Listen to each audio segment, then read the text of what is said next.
dia amin'ny kafaliana indray no androsoanao tokantranonao amin'ny alalan'ny fandarana meteo. Miarahaba tompoko lahy sy tompoko vavy.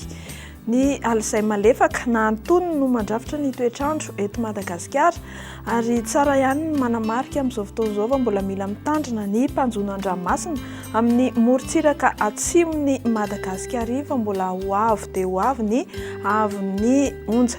Toy izao manaraka izao ny toetrandro no vinavinaina amin'ny rapitso fa 1 ny volana Jolay 17 ito mandrakariva ny orana malefaka any Antalasy analanjorofo andy aka endrika tandrifin-drahona kosa zany ny any amin'ny fatra Nosbe sy Sambrano orarovan-drahona ny fatra Aloatra Mangoro sy ny ilany Atsinanana Antananarivo manomboka eo amin'ny fatra Atsinanana ny faritanin'ny Fianaratsoa ary ny fatra Atsimo-Atsinanana kosa dia isy ny Andianjavona Voamaraina ifandimy ny rahona sy masoandro ny amin'ny fatra sisa roa mafimafy ny fitsokan'ny rivotra aty amin'ny fatra avaratra Atsinanan'ny Madagasikara aty.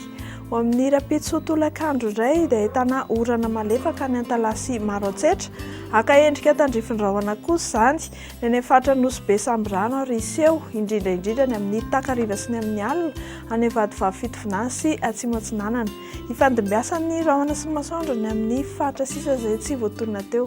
Mikasika ny maripana no vinavinaina amin'ny rapitso maraina dia misy fidinany ny amin'ny tapany avaratry ny avoatany fa misy fiakarany kosa ny amin'ny tapany atsimon'ny fatry ny avoatany izay 3 hatramin'ny 12 degré Celsius.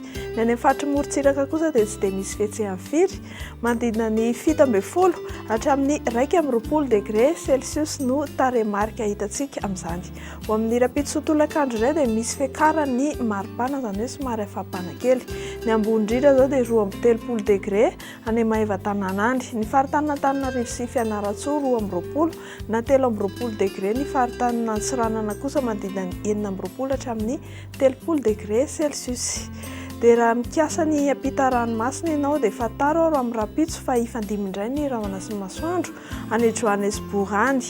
Andrahoana kosa ny andro ny Nairobi sy Milan ary Seychelles. Anorana malefaka ny Maurice sy Comore.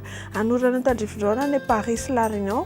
Ny fatra Bangkok moa zany dia ahitana oram-baratra mandrakariva.